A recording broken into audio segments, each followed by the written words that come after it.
So it's often said there's no wealth quite like intellect. And, there's a valuable truth to that. Because intellect isn't just about knowledge, it's about awareness, judgment, and the ability to navigate life's complexities. Sure, material possessions can give us comfort, but they don't necessarily bring dignity or meaningful purpose. That's why intellect is often described as the ultimate wealth.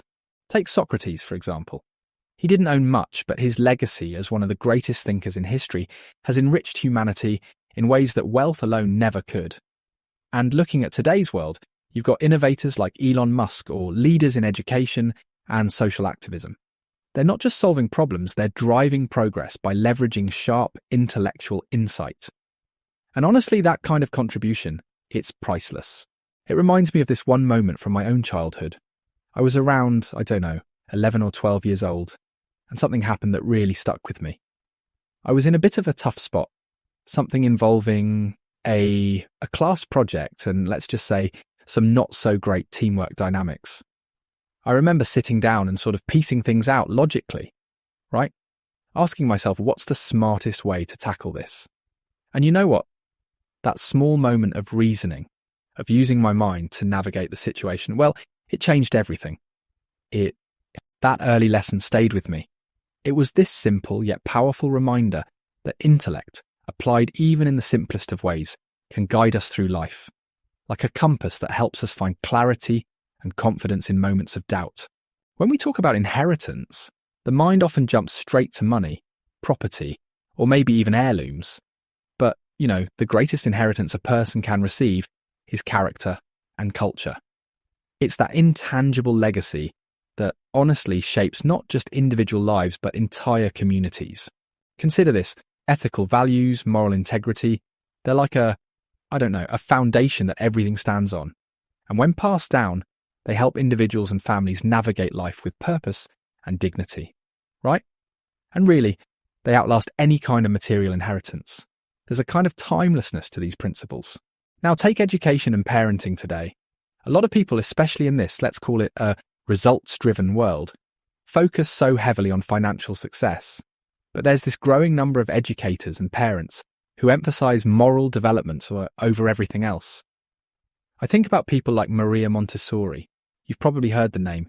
She designed entire learning systems around nurturing values like self-discipline, empathy, and responsibility. It wasn't ever just about getting kids to memorize facts, it was about forming character. And you see it working. Her philosophies have had this ripple effect for decades now. Mentorship is another thing, It's not always immediate family passing these things down. Sometimes it's a teacher, a mentor, someone who kind of steps in and shows you what refined character really looks like. I've had my own share of mentors. It's hard to forget moments like these. There was one, a really significant one early in my media career. This person, I won't name names, but they looked at my work and said, "Eric, your creativity is strong, but integrity is what will sustain you in the long run."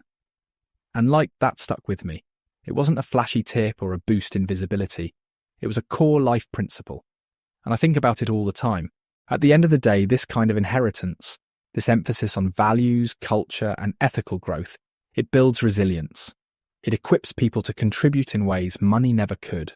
There's a simple yet profound truth in this idea, that consultation is the best support. At first glance, it might not sound revolutionary, but when you think about it, collaboration and counsel have shaped some of the most impactful decisions in history. Take the councils of ancient Greece, for instance.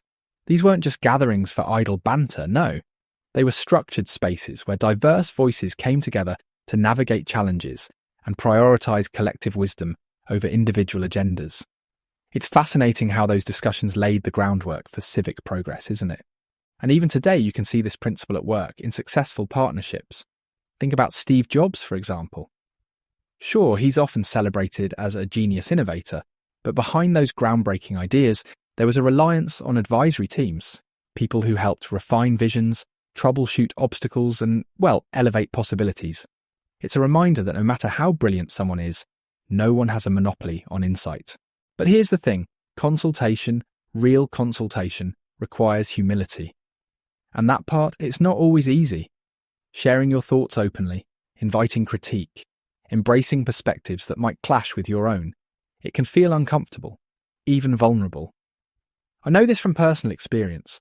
Early in my storytelling career, there was a moment that really stuck with me. I had this project, and to be honest, I thought it was already at its best. But when I shared it with peers for feedback, they pointed out angles I hadn't even considered.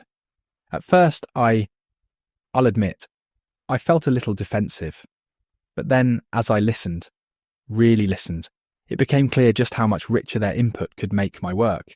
That moment taught me the value of stepping back and letting counsel illuminate what I couldn't see on my own. So here's the takeaway. Consultation isn't about undermining your judgment. It's about fortifying it with the strength of shared perspectives.